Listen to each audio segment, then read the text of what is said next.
ജനിച്ചു കഴിഞ്ഞപ്പോൾ അന്ന് തൊട്ട് കർത്താവ് സ്വപ്നത്തിൽ കാണിച്ച പോലെ അതിൻ്റെ ലക്ഷണങ്ങളൊക്കെ എൻ്റെ ശരീരത്ത് കിട്ടും. അപ്പോൾ സാധാരണ കുഞ്ഞുങ്ങൾ കരയുന്നതിനെക്കാട്ടിലും ഞാൻ കൂടുതൽ ഇങ്ങനെ കരയുമായിരുന്നു. ആയുർവേദ ചികിത്സ 2 വർഷത്തോളം ചെയ്തു.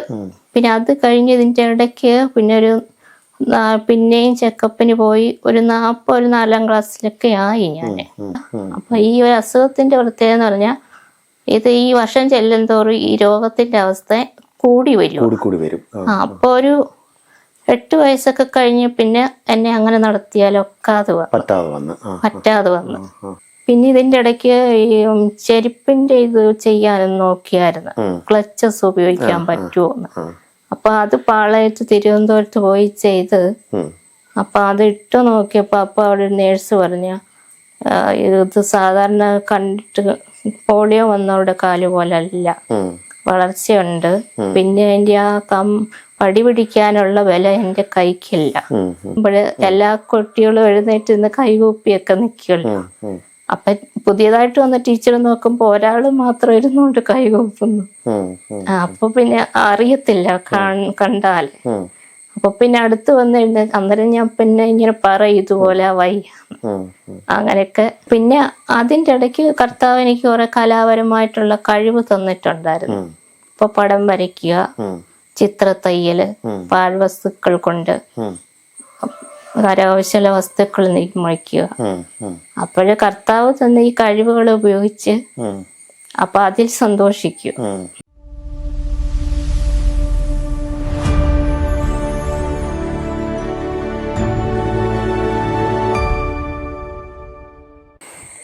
ഈ നാഥന് നന്ദിറിഞ്ഞെടുത്താൽ സ്തോത്രം ചെയ്യുന്നു.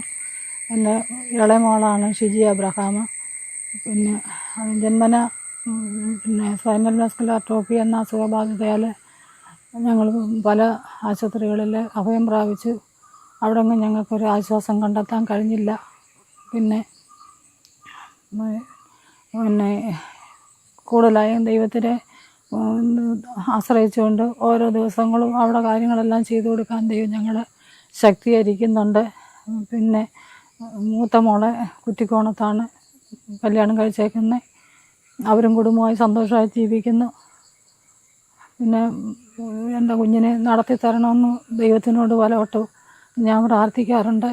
അന്നേരം എന്നോട് ദൈവം പറയുമായിരുന്നു, ഈ തടങ്കൽ പാറ നിനക്ക് ഈ മതിൽ ചാടി അപ്പുറത്ത് നിനക്ക് കടക്കാൻ കഴിയുമോ എന്ന് എന്നോട് ചോദിച്ചപ്പോൾ ഞാൻ പറഞ്ഞു എൻ്റെ കഴിവിൻ്റെ പരമാവധി ഞാൻ പരിശ്രമിക്കും എന്ന് പറഞ്ഞു. പിന്നെ ദൈവത്തിൻ്റെ സഹായം ആശ്രയിക്കേണ്ട സമയങ്ങളിലെല്ലാം ഞാൻ ആശ്രയിച്ചുകൊണ്ട് പ്രാർത്ഥിച്ചുകൊണ്ട് ഓരോ നിമിഷവും കണ്ണു നിറഞ്ഞ് അവിടെ കാര്യങ്ങളെല്ലാം ചെയ്ത് കൊടുത്തുകൊണ്ടിരിക്കുന്നു.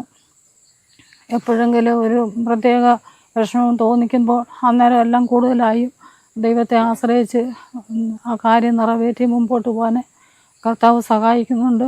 കുളിപ്പിക്കാൻ കൊണ്ടുപോകുന്നതിനുമൊക്കെ ഒത്തിരി തലേ ദിവസം ചിലപ്പോൾ പ്രാർത്ഥിച്ചിട്ടാണ് കൊണ്ടുപോകുന്നത്. കാരണം ഞാൻ ചെയ്യുന്നെങ്കിലും ദൈവത്തിൻ്റെ കരമാണ് അവളെ കൊണ്ടുവന്ന് കട്ടിലെ കൊണ്ടുവന്ന് കയറ്റി കൊണ്ടുവന്ന് വയ്ക്കുന്നത്. ദൈവസഹായത്തോടെ രാത്രി ഞാൻ ദൈവത്തിന് നന്ദി പറയും.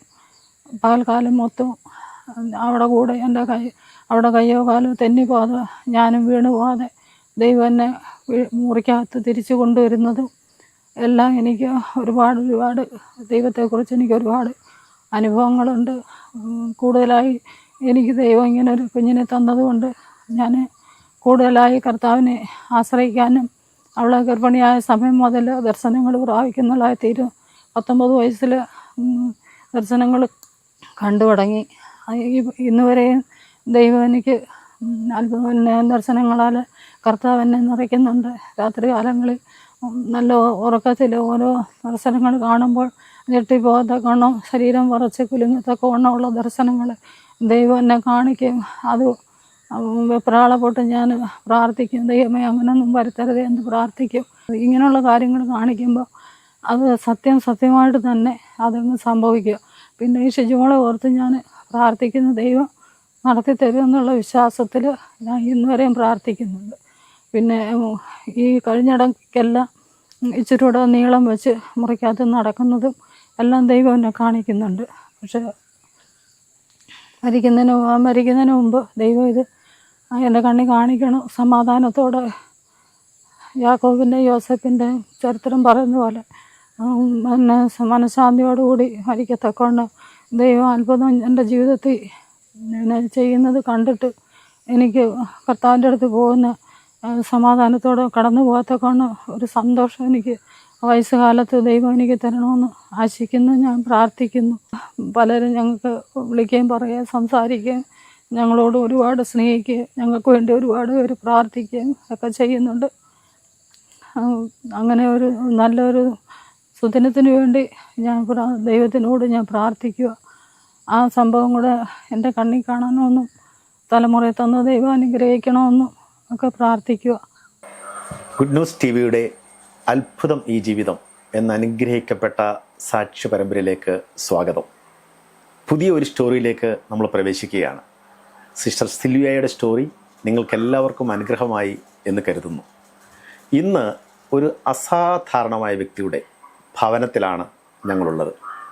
ജീവിതത്തിൽ ശരീരം പൂർണ്ണമായി തളർന്നുവെങ്കിലും പ്രത്യാശ നഷ്ടപ്പെടാതെ ദൈവകൃപയിൽ ആശ്രയിച്ച് അതുല്യമായി ജീവിതം നയിക്കുന്ന ഷിജി എബ്രഹാം കൊല്ലം ജില്ലയിൽ പട്ടാഴി വടക്കേക്കര പഞ്ചായത്തിൽ മെതുകുമേൽ എന്ന സ്ഥലത്ത് ബദേൽ ഭവനത്തിൽ CI എബ്രഹാമിൻ്റെയും ഏലിയാമ്മയുടെയും മകളായി 1984 ജനിച്ച 42 വയസ്സുകാരി ഷിജി ദൈവത്തിൻ്റെ കൃപയാൽ അതുല്യമായി ഉപയോഗിക്കപ്പെടുന്ന ഒരു അനുഗ്രഹീത വ്യക്തിയാണ്.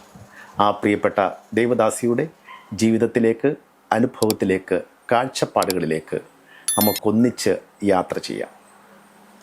ഈ യാത്രയിലേക്ക് എല്ലാവരെയും ക്ഷണിക്കുന്നു. ഷിജി, എന്നാണ്ട് വിശേഷം?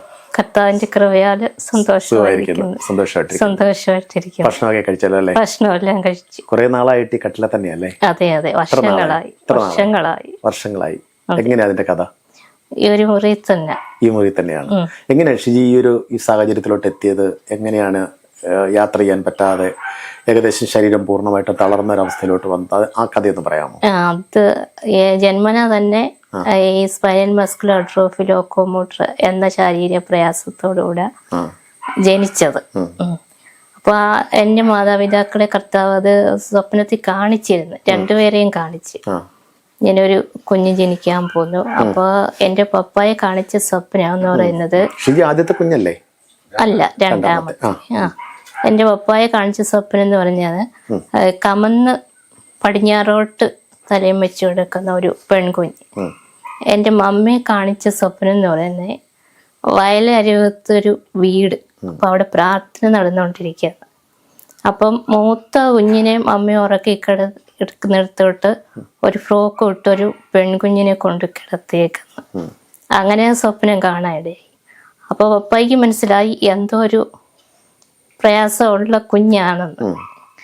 അങ്ങനെ ആ കർത്താവിൻ്റെ കൃപയാല് 1984 ജൂൺ 24 ഞാൻ ജനിച്ചു. അങ്ങനെ ജനിച്ചു കഴിഞ്ഞപ്പോൾ അന്ന് തൊട്ട് കർത്താവ് സ്വപ്നത്തിൽ കാണിച്ച പോലെ അതിൻ്റെ ലക്ഷണങ്ങളൊക്കെ എൻ്റെ ശരീരത്ത് കിട്ടും. അപ്പൊ സാധാരണ കുഞ്ഞുങ്ങൾ കരയുന്നതിനെക്കാട്ടിലും ഞാൻ കൂടുതൽ ഇങ്ങനെ കരയുമായിരുന്നു.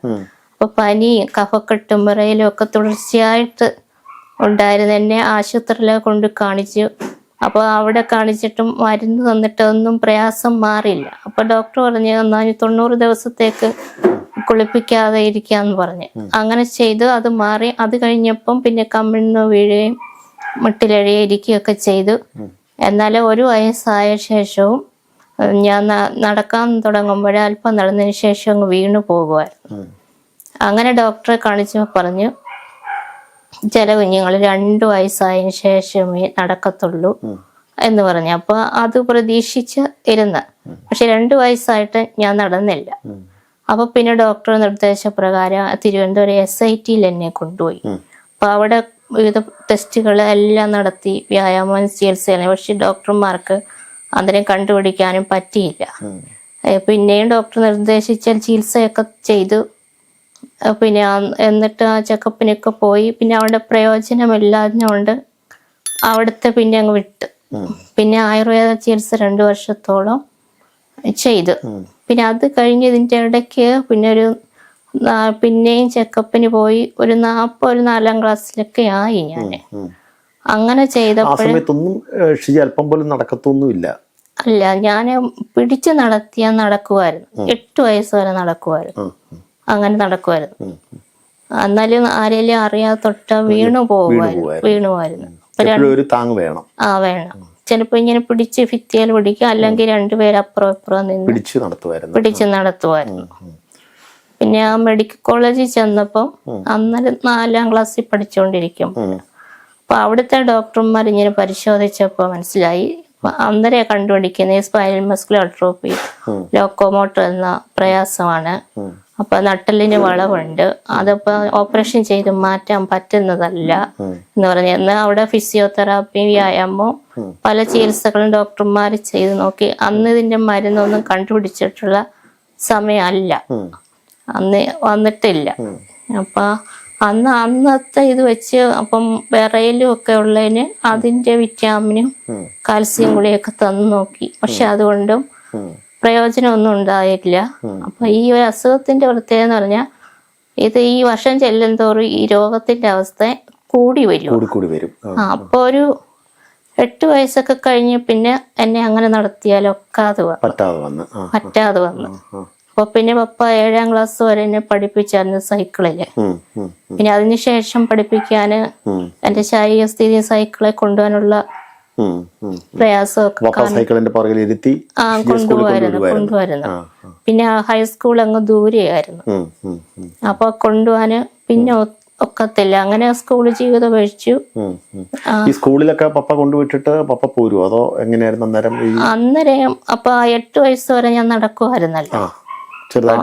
അപ്പൊ നടക്കുമായിരുന്നു. അപ്പൊ എന്റെ കൂട്ടുകാരായിരുന്നു. അപ്പൊ എന്നെ അങ്ങോട്ട് കൊണ്ടിറക്കുമ്പോഴ് അവര് രണ്ടുപേര് അപ്പുറത്തും ഇപ്പുറവും നിന്ന് അവരെന്നെ അവിടെ ബെഞ്ചിൽ കൊണ്ടിരുത്തുകയും പിന്നെ എന്റെ ആവശ്യങ്ങളിലൊക്കെ അവരാ ക്ലാസ്സിൽ അങ്ങോട്ടും ഇങ്ങോട്ടും കൊണ്ട് നടക്കും. പിന്നെ എന്റെ കൂടെ എന്നെ കൂടെ കളിയിലൊക്കെ കൂട്ടാൻ വേണ്ടി അവര്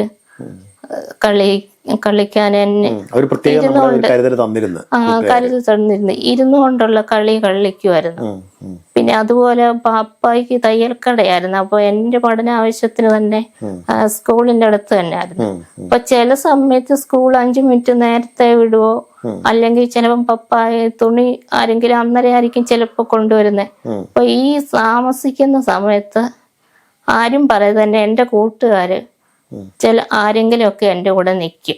സ്കൂള് വിടുമ്പോ ബാക്കി പിള്ളേരെല്ലാം പോയാലും അവരെന്റെ കൂടെ കാണും. പപ്പ വന്ന് എന്നെ കൊണ്ടുവന്നിടം വരെ ആരെങ്കിലും കൂടെ അവർ നിൽക്കും. ഇത് ടീച്ചർമാരോ എന്റെ പപ്പായോ ഞാനോ പറഞ്ഞിട്ടല്ല അവര് ചെയ്യുന്നത്. അവരുടെ ആ പ്രായം ഒന്ന് ചിന്തിക്കണ. 6 വയസ്സ് 7 വയസ്സ് 8 വയസ്സുള്ള ആ കൊച്ചു പ്രായത്തിലാണ് അവര് എന്നോട് അത്രയും കരുതല. പിന്നെ അവരെന്നെ പിടിച്ചു നടത്തുന്ന സമയത്തൊന്നും ഒരിക്കൽ പോലും അവരെന്നെ എങ്ങും ഉരുട്ടിയിട്ടിട്ടില്ല. അത്ര ശ്രദ്ധയോടെ എന്റെ കൂട്ടുകാരെ കൊണ്ടുപോയത്. പിന്നെ എന്റെ കൂട്ടുകാരെ കൂടാതെ തന്നെ ഷിജി കുഞ്ഞു മനസ്സിന്റെ നിഷ്കളങ്കത ഓർത്തെടുത്ത് പറയുക. ചെറിയ പ്രായത്തിലെ 7, 8, 9 വയസ്സൊക്കെയുള്ള കുഞ്ഞുങ്ങളെ സംബന്ധിച്ച് അവർക്ക് യാതൊരു തരത്തിലുള്ള ഭേദങ്ങളും ഇല്ലാതെ തന്നെ തങ്ങളുടെ കൂട്ടത്തിലുള്ള ബലഹീനമായിട്ടുള്ള അല്ലെ കരുതൽ വേണ്ട ഒരാളിന് വേണ്ടി അവരുടെ സമയം അല്ലെങ്കിൽ അവരുടെ ശ്രദ്ധ അവരവരുടെ തന്നെ ആഗ്രഹങ്ങൾ പോലും ബലി കഴിച്ച് തൻ്റെ കൂട്ടുകാരിക്ക് വേണ്ടി സമയം ചെലവഴിച്ച നന്മയുടെ ഒരു തലമുറ അല്ലെ ഒരു കാലം, ആ ഒരു പ്രായം എന്ന് പറയുന്നത് എത്ര പ്രധാനപ്പെട്ടതാണ്. എത്ര കരുതലോടെയാണ് നമ്മുടെ കൊച്ചു കുഞ്ഞുങ്ങളെ നമ്മൾ വളർത്തി ഈ ഒരു ആശയം കൂടെ പകർന്ന് വളർത്തേണ്ടത് എന്ന സൂചന കൂടെയാണ് ഷിജിയുടെ അനുഭവം നമ്മളെ ബോധ്യപ്പെടുത്തുന്നത്. അപ്പൊ എന്റെ ക്ലാസ്സിലെ കൂട്ടുകാരുണ്ട്, അവര് നടക്കും. പക്ഷെ അവർ എന്റെ തന്നെ കണ്ട് അവർക്കെന്ന് വെച്ചാൽ എന്നെ സ്കൂളിന് സ്റ്റെപ്പൊന്നും ഇറക്കാൻ ഒക്കത്തില്ലായിരുന്നു. അപ്പൊ അതിനെന്തോ ചോദിച്ചാൽ സീനിയർ ആയിട്ടുള്ള 4-ാം ക്ലാസ്സിൽ പഠിക്കുന്ന ചേച്ചിമാര് വരുമായിരുന്നു. അപ്പൊ ഞാൻ 1-ല്, അപ്പൊ 4-ാം ക്ലാസ്സിൽ പഠിക്കുന്ന എപ്പോഴും 2 പേര് വരുമായിരുന്നു. അവർക്ക് എന്നെ നല്ലോണം എടുക്കാൻ പറ്റും. അപ്പൊ അവരായി സ്കൂളിന്റെ സ്റ്റെപ്പ് ഇറക്കുന്നത്. അപ്പൊ അന്നേരം പപ്പായ്ക്ക് ഉച്ചയ്ക്ക് മാത്രം വന്നാൽ മതി എന്നെ രാവിലെ കൊണ്ടുവിട്ട. കാരണം അവര് ഇന്റർവെല്ല് വിട്ട ഉടനെ എൻ്റെ അടുത്തോട്ട് ഓടി വന്ന് എൻ്റെ കാര്യങ്ങൾ ചെയ്യും. പിന്നെ എന്നെ എടുത്ത് അങ്ങനെ ഇറക്കി മുറ്റത്തൊക്കെ, സ്കൂളിന് മുറ്റത്തെല്ലാം പിടിച്ചുകൊണ്ട് നടക്കുമായിരുന്നു. അപ്പൊ എനിക്ക് അന്നേരം ക്ഷീണം തോന്നുക, പിന്നെ അവരെന്നെ എടുത്തോണ്ട് പോകുമായിരുന്നു. അങ്ങനെ പിന്നെ അന്നും എൻ്റെ കൂട്ടുകാരുടെ ഒരു പ്രത്യേകത എന്ന് വെച്ചാൽ എന്നെ കൊണ്ടുവന്ന് എന്നെ സഹായിക്കുന്ന കാര്യത്തിൽ അവര് മത്സരമായിരുന്നു. അപ്പൊ പപ്പ ഇങ്ങോട്ട് വരുമ്പോ മുന്നേ എല്ലാം എനിക്ക് ഞാൻ കൊണ്ടുപോകാന്നും പറഞ്ഞുകൊണ്ട് അങ്ങനെ ഒരു ഇതായിരുന്നു. അപ്പൊ ഒരു പ്രാവശ്യം ഇവരുടെ ഈ പ്രശ്നം കണ്ട് അന്ന് 2ാം ക്ലാസ്സിൽ പഠിക്കുമ്പോഴേ ഞങ്ങളുടെ ഹെഡ് മാസ്റ്റർ എന്നെ എടുത്തോണ്ട് അങ്ങ് പോയി, പപ്പാടെ കൈ കൊണ്ട് കൊടുത്തു. അങ്ങനെ അവർക്ക് ഭയങ്കര കരുതലായിരുന്നു. ഷിജിയ സ്കൂളിൽ ഒരു താരമായിരുന്നു. ശാരീരികമായി വലിയ പ്രയാസങ്ങൾ ഉണ്ടായിരുന്നെങ്കിലും അല്ലേ, പോരായ്മകളൊക്കെ ഉണ്ടായിരുന്നെങ്കിലും എല്ലാവരും അറിയപ്പെടുന്ന ഒരാളായിരുന്നു ഷിജി എന്ന് പറയുന്നത് അന്ന്. അപ്പൊ അന്ന് ആ ഒരു കരുതലും അവര് തന്ന സ്നേഹവും ഒക്കെ ഷിജിക്ക് ഒത്തിരി ധൈര്യവും പകർന്നിട്ടുണ്ട്. എപ്പോഴും അവരെ ഓർക്കും. നല്ല ടീച്ചർമാരും ടീച്ചർമാർക്കും ശ്രദ്ധയായിരുന്നു. നല്ല സ്കൂൾ അന്തരീക്ഷമായിരുന്നു അല്ലേ? ഓക്കെ. ടീച്ചർമാരും എന്റെ കാര്യത്തിൽ ശ്രദ്ധയായിരുന്നു.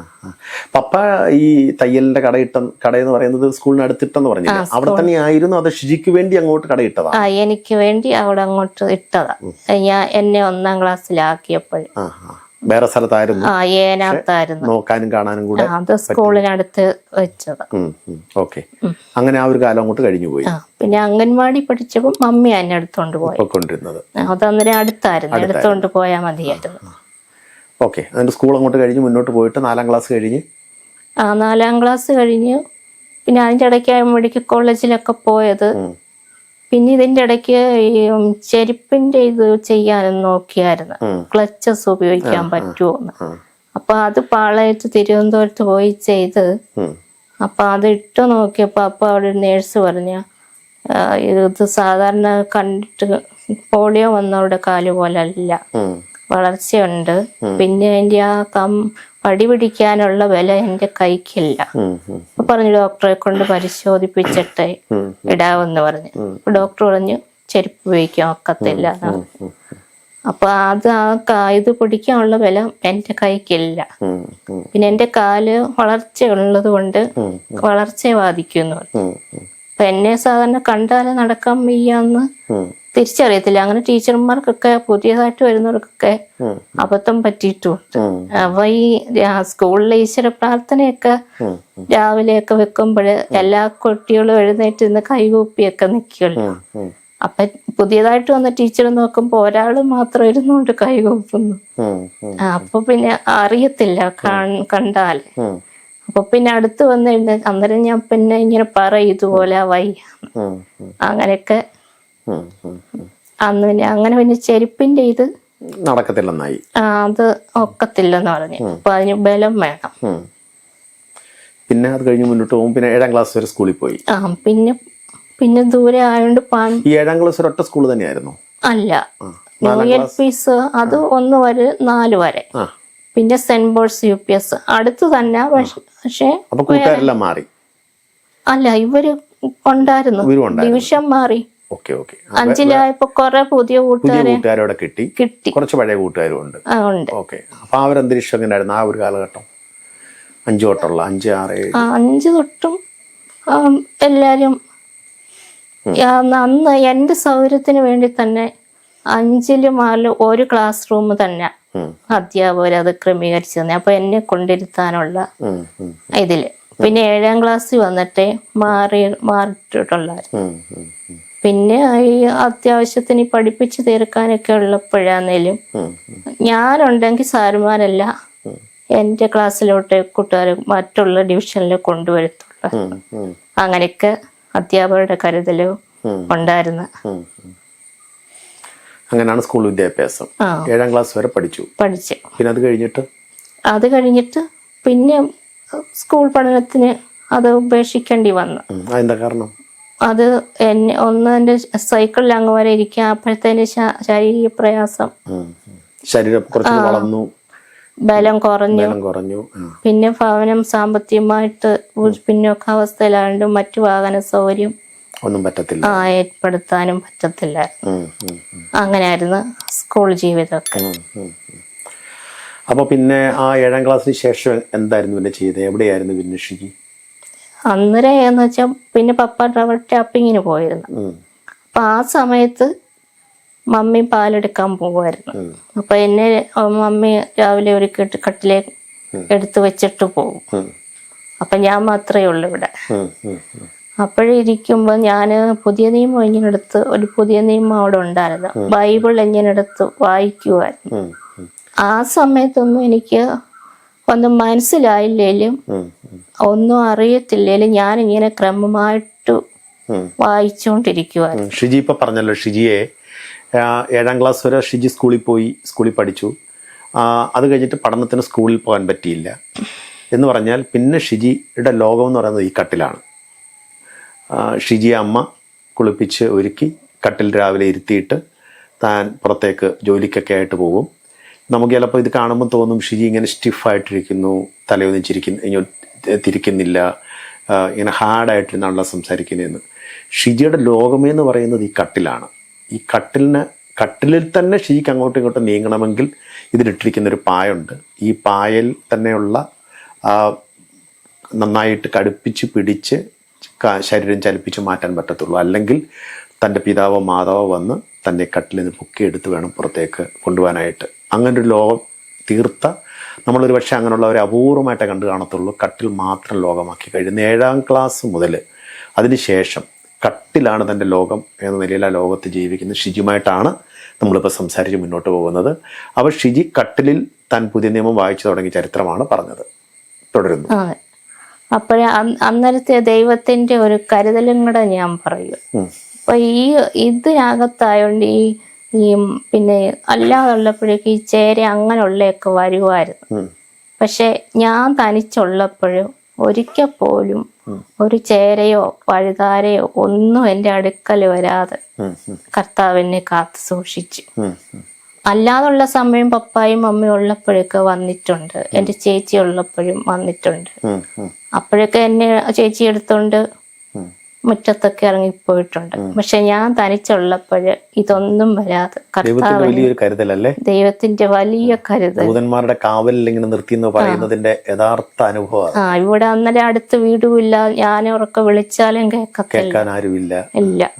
അപ്പോഴത് എന്തെങ്കിലും ജീവികൾ വന്നാൽ നമ്മൾ അനുഭവിക്കാനേ പറ്റൂ.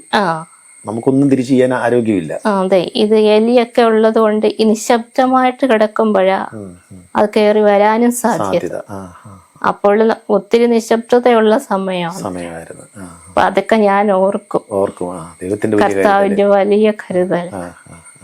അങ്ങനെ ആ ഒരു വേദപുസ്തകമൊക്കെ വായിച്ച് അങ്ങനെ അന്നേരമൊക്കെ മനസ്സിലാവുമായിരുന്നു. വേദപുസ്തകമൊക്കെ വായിക്കുമ്പോ അതിനെ എങ്ങനെയായിരുന്നത്? അല്ല, തുടക്കം ഒന്നും മനസ്സിലായില്ലേലും ഞാൻ വായിക്കുമായിരുന്നു.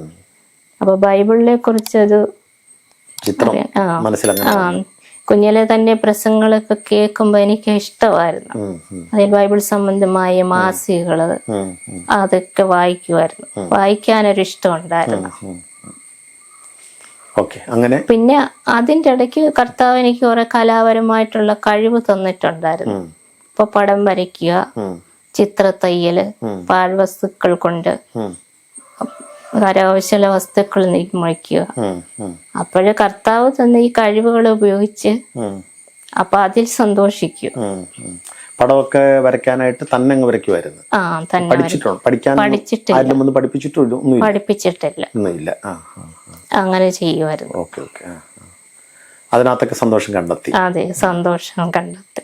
അപ്പൊ ഞാൻ പലപ്പോഴും അതിനെക്കുറിച്ച് എന്റെ മനസ്സിൽ വരുന്നൊരു ചിന്തയെന്ന് പറഞ്ഞാ, ഒരു പിതാവ് തന്റെ കുഞ്ഞിന് ഇഷ്ടം പോലെ കളിപ്പാട്ടങ്ങൾ കൊണ്ട് കൊടുക്കും, അവന് ഇഷ്ടം പോലെ രസിക്കാൻ. അപ്പൊ അതേപോലെ ദൈവം എനിക്ക് ഞാൻ അതൊരു കർത്താവ് എനിക്ക് കളിക്കാൻ അല്ല എന്റെ വിനോദത്തിന് തന്നിരിക്കുന്ന ഒരു വാസനകളാണ് ഈ ഓരോ കഴിവുകളും. സന്തോഷിക്കാം. ഈ ഒരു കഴിവുകൾ ദൈവം ചില പരിമിതികൾ നമുക്ക് തന്നിട്ടുണ്ടെങ്കിലും ചില കഴിവുകൾ ദൈവം നമുക്ക് തന്നു ആ കഴിവിൽ നമ്മൾ സന്തോഷിക്കാനായിട്ട് ദൈവം തന്നതാണെന്ന് വിശ്വസിച്ച് അതിൽ സന്തോഷിച്ച് മുന്നോട്ട് പോകും. അതെനിക്ക് സന്തോഷമായിരുന്നു. വലിയൊരു ചിന്തയാ ഷിജു പറയുന്നത്. വലിയൊരു ചിന്ത ഷിജു പറയുന്നത്. കാരണം പലപ്പോഴും നമ്മുടെ മനസ്സിൽ മറ്റുള്ളവരുടെ കഴിവുകൾ എനിക്കില്ലല്ലോ എന്നോർത്ത് വിഷമമാണ് നമ്മുടെ മനസ്സിനെ മൂടിക്കെട്ടുന്നത്. അപ്പം അതിനിടയിൽ ദൈവം തരുന്ന സാധ്യതകൾ എന്താണോ അതിനെ നമ്മൾ ഇഷ്ടമാക്കി മാറ്റുക. നല്ല സന്ദേശം സമൂഹത്തിന് കൊടുത്തേക്കുന്നത്. ഓക്കെ, അങ്ങനെ അതിനകത്ത് ഇങ്ങനെ എൻജോയ് അത് ചെയ്ത് അന്ന് പപ്പ അതെല്ലാം വാങ്ങിച്ചോണ്ട് വരുമായിരുന്നു, ബുക്കും കളർ പെൻസിലും.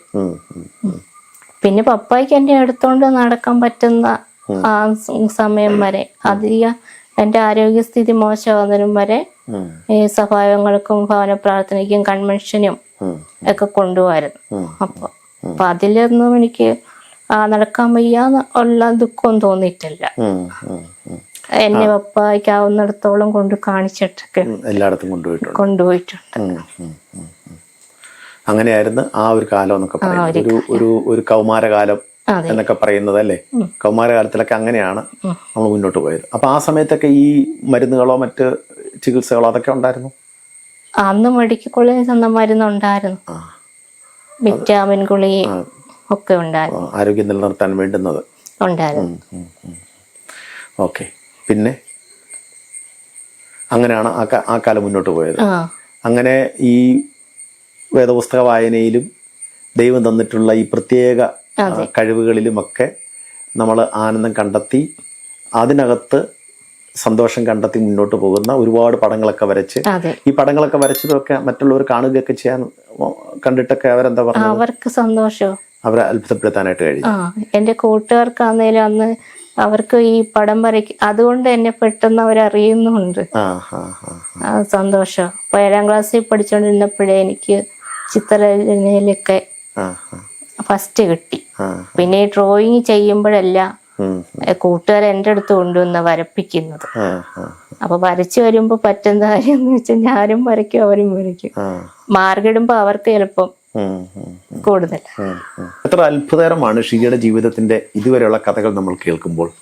കട്ടിലിനെ തന്റെ ലോകമാക്കി തീർത്തെങ്കിലും ആ കട്ടിലിന്റെ പരിമിതിക്കുള്ളിൽ ഒതുങ്ങിപ്പോകാതെ വളരെ വിശാലമായിട്ടുള്ള ഒരാത്മാവിന്റെ ഉടമയാണ് ഷിജി എന്ന് തൻ്റെ വാക്കുകൾ നമ്മളെ ബോധ്യപ്പെടുത്തുന്നു. തൻ്റെ ജീവിതത്തിൽ ഒരുപാട് പരിമിതികളുണ്ട്.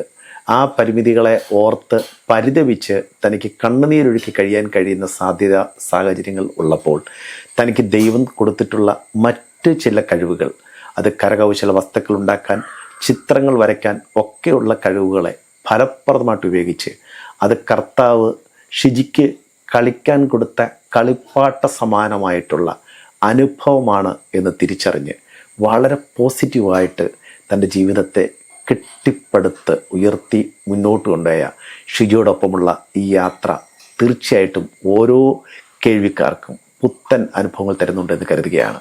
ഇവിടെ അവസാനിക്കുന്നില്ല. ഷിജിയുമായിട്ടുള്ള യാത്ര നമ്മൾ തുടരുക തന്നെ ചെയ്യുകയാണ്. അത്ഭുതം ഈ ജീവിതം എന്ന ഈ പരമ്പര എല്ലാ ചൊവ്വാഴ്ചയും രാത്രി 8 മണിക്ക് ഗുഡ് ന്യൂസ് ലൈവിൽ നമുക്ക് വീക്ഷിക്കാവുന്നതാണ്.